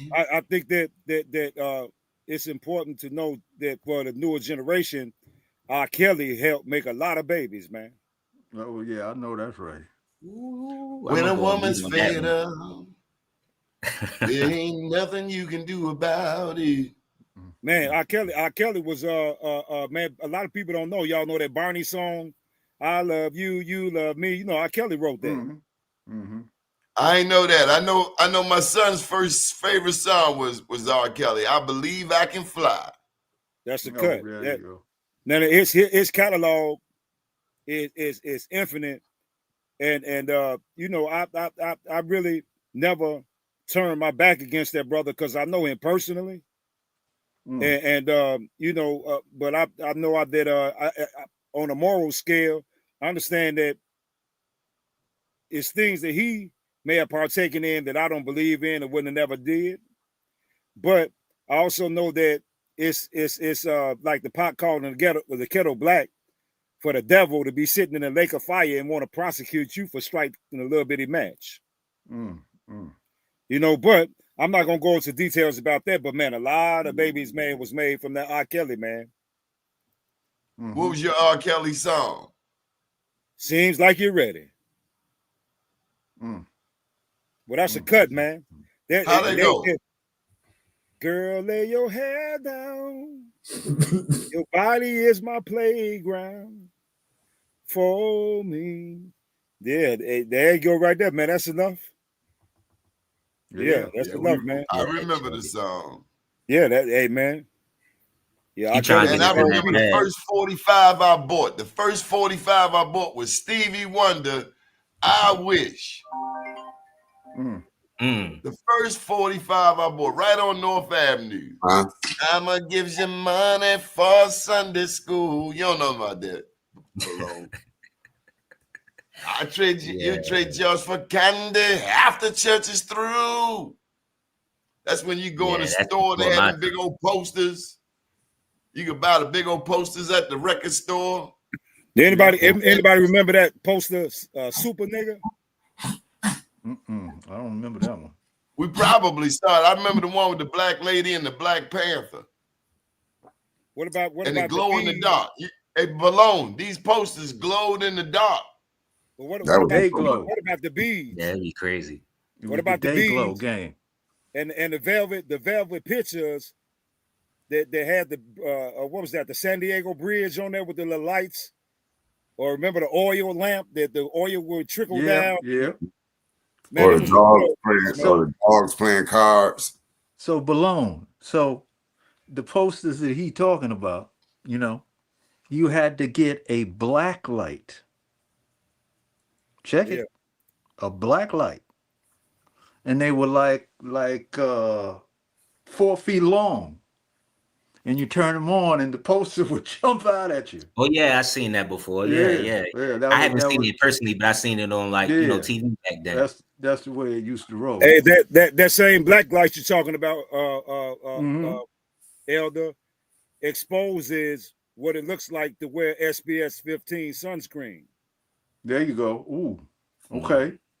It's back to the science. See, the further you go back to like y'all generation, the further you go further back and we get away from these phones, the science was just a part of y'all everyday life, just in different ways. Exactly. That's Malone, right. do you know the elders used to dig up roots out in the backyard in the field and make medicine? There was no shock Remember, I trauma. told you I had a 98-year-old great grandmother, so that I lived with that called herself colored people. So she had a garden in the backyard. That was how I learned about. That's how I got into this field of the food of just understanding gardening with her. So yeah, that was her thing. Can any of y'all tell me what to put in my collard greens? Kale. Since y'all so wise. Kale. I'm telling you, kale, onions, turkey tails. Turkey tails. Why turkey tails? Because, man, to give it that flavor. Smoked turkey tails. Smoked turkey tails, yeah, they'd be correct. What is it about the turkey tail different than the drumstick or the wings? Smoke. Well, I mean, that turkey tail, that meat, you don't have to wrestle with that meat. Yeah, it don't have to take that long either to boil down. Yeah, man, them turkey tails, the drumstick do take a while to boil down. Yeah. Yeah, put them turkey tails down in there, man, and get you some kale, get you some onions, get you some cayenne pepper.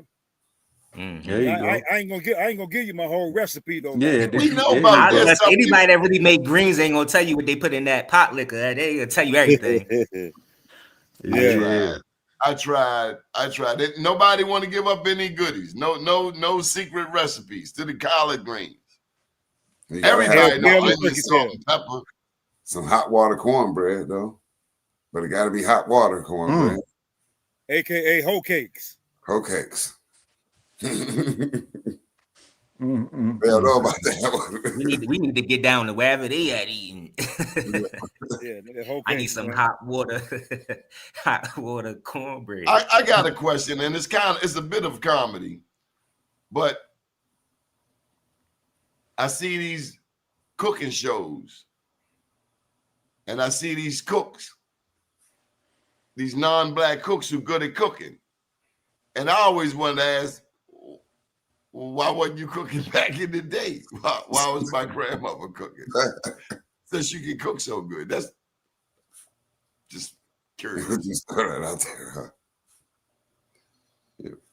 Because they do the cooking show, and you gotta do this and this, and it's like, yeah, okay. But you know, Dr. Africa, rest in peace, Layla Africa, he said that they can't even taste the way we taste because their lack of that carbon that's in their taste buds that they can't taste. That's why the food is so bland. So I think that's D too, man.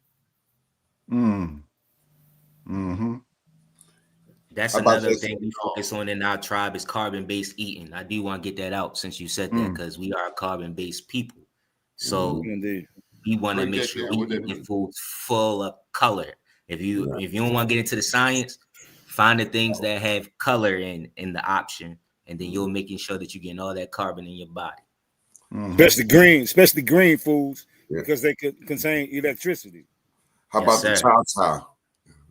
Anybody know about chow? What you eat with greens? Yeah, well, I mean, you can put that on hot dogs too, man. Hamburgers. What is it? Especially spicy chow. It's like mix of onion. It's like all types of stuff, like an old relish juice. I look like. I want to tell you, when I went to school in Georgia, I was told boy, you ain't gonna never eat like you eat in Georgia. I got down in Georgia, wasn't all that damn friendly with the damn food. It was kind of like New York. They was a little jive tight. New York will give you liquor all day long, but tell them, Planet, they ain't giving you no damn food. My aunt was about this tall.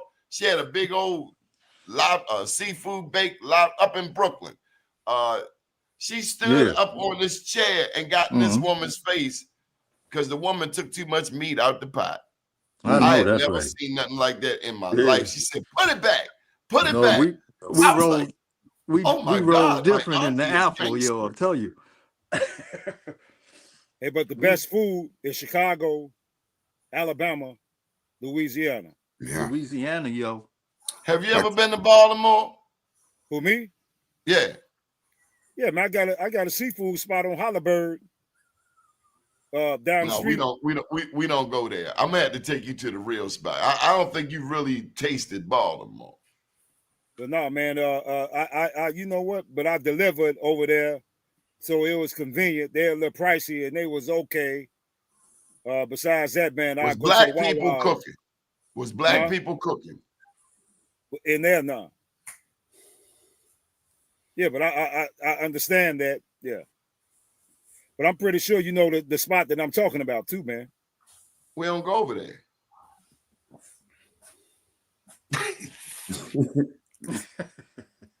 Now I have been to the other side of town to the African restaurant. Now you know we Southern too. You know we Southern too. We don't only eat seafood around here. We eat good. We do it all. We eat it good. Oh yeah, well you know all of us are Southern, man. We just migrated northbound.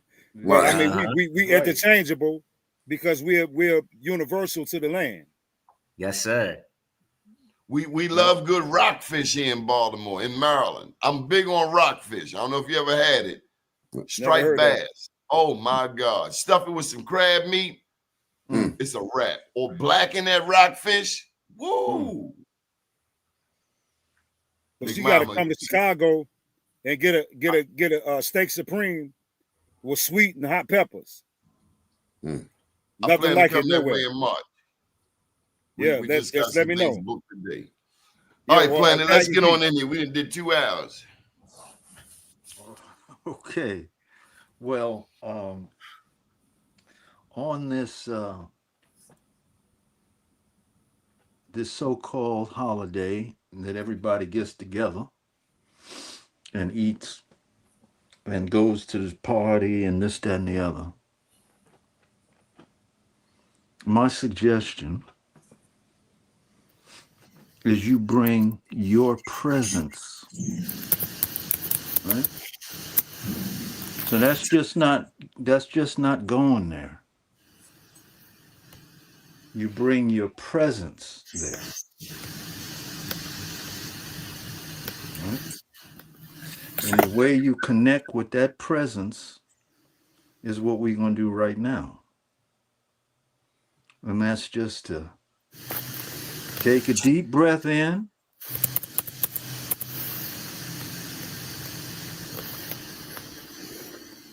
And invite that darkness, that deep, deep, deep core darkness. It's the true black light that comes from stillness. So as you go to these events, you bring your presence to it. Okay? Okay.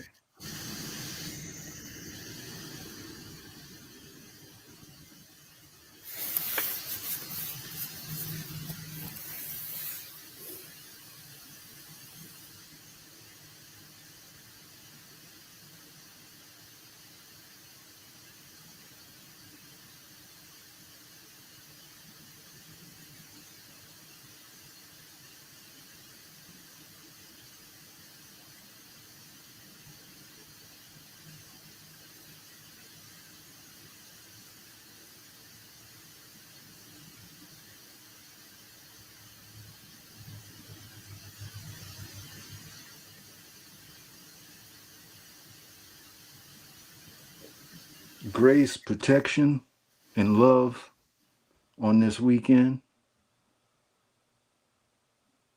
Divine wisdom to guide you in the right places at the right time to say the right things. Love y'all. No, I'm playing. I ain't gonna let you go there. What happened? You had to give me some. You ain't done. Okay. What about when we bump into Uncle Leroy and he drunk? Or cousin Lucille show up and she drunk. You have and your she's talking smack, and she brought up that SHIT from last year. Come on, Planet. This is week. This is a mental health season. I don't want that to cuss up. That's when you call. That's when you call on your presence. No, that's when I leave. LEAVE. Well, if that's the move, then that's the move. But if you're in but if you're in a situation that is demanding you to react, don't leave. Yeah, leave. Yes, you can leave, or you can just be quiet or whatever. But if they're in your face, yeah, you should leave. It's not serving them, and ain't serving you. Don't cut nobody. But you ain't got to. You ain't got to react. It's a long weekend. You ain't got to react. It's just a few days. You know, you ain't got to trip. Don't let it be an excuse for bad behavior, violence, and ultimately stupidity. Right? Go into that stillness as opposed to react. And as Doni says, you know, hey, ain't no shame in taking the about face, and let them stay with themselves. Right? Protect your energy. Protect your peace. Your peace, for real. It's one thing going on right now. This is the beginning of seasonal depression. It's going to go from now all the way through to February. So if anybody out there, seriously, if you've lost somebody and this is your first holiday, stay connected. You can call somebody. You can go knock next door. I think it's phony that this time of year, America finds a way to feed everybody. I wish they could feed everybody every day, but take all them free plates you can get. But the mental health from Thanksgiving to Valentine's Day alone, it can be very trying. Some people, truth be told, are on suicide watch. We have elders who are living by themselves. We have to think beyond ourselves, no matter how bad you're feeling. No matter how bad you're feeling, just look outside your window, and I guarantee you will see somebody worse off. Absolutely. Sit there long enough, you'll see. So stay connected. Don't get too hungry. Don't get too angry. Don't get too lonely. Don't get too tired. It's called HALT, HALT. Don't get too hungry, too angry, too lonely, too tired. Be with somebody. Check on an elder. Check on the less fortunate. No matter however you're doing, somebody doing worse than you. That's a good way of making yourself feel better. Help somebody. Very true. Who has much less than you. What do you say about that, Horace? Sounds good. All right, come on with the libations, Papa. All right. There's an exit strategy. Know where the other door, know where the doors, know where the exits are. That's what they say. Cops going to a spot, they peeping where all the exits at. How do I get out this jump if something pop off? She coming there talking about you owe her $20 belong from last Thanksgiving. And she got you blocked in. She won't let you drive off. You know it get crazy. My daddy was Undertaker. If anybody seen it, I seen it. You ever see the mistress show up at the funeral? Whoa! Okay, come on with a libation. Okay. I'm gonna start off this honors list by giving honors to Prophet Noble Ali, the great Queen Neitha, the most honorable Empress Vidayasi, the most honorable Empress Chief Redbird, Chief Warhorse, the Honorable Kimba Vita of the Congo, Dr. Francis C. Wilson, Dr. Arikana, Sister Shahrazad Ali, the late great Ashada Shakur, Angela Davis, Mama T, Sister Vicky Dillard, Sister Myra, Dr. Joy DeGrew, a sister on YouTube by the name of LaChris, the sister Secrete Balance, the Honorable Elijah Muhammad, Malcolm Malik El Shabazz, Dr. Khalid Abdul Muhammad, Dr. Delwa Blair, the Honorable Taj Tariq Bey and Dr. G, the Honorable Dr. Claude Anderson, the Honorable Sun Ra,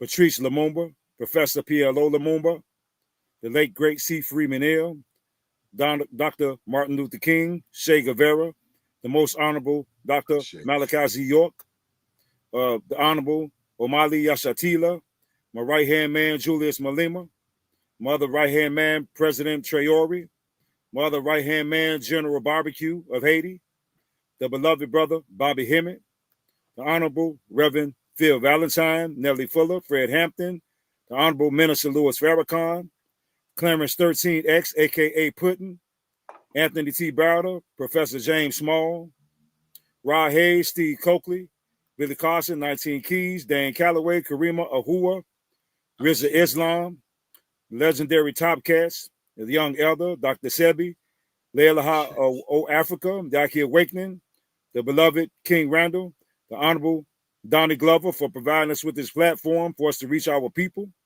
the Honorable Planet Wells, the beloved and honorable brother Hannibal James, the young, wise, and intelligent brother Mafia Shakur, the beloved brother Balone, and all of our viewers who are 100% on our team in this monumental indigenous movement here on Turtle Island without any questions asked. Ashe.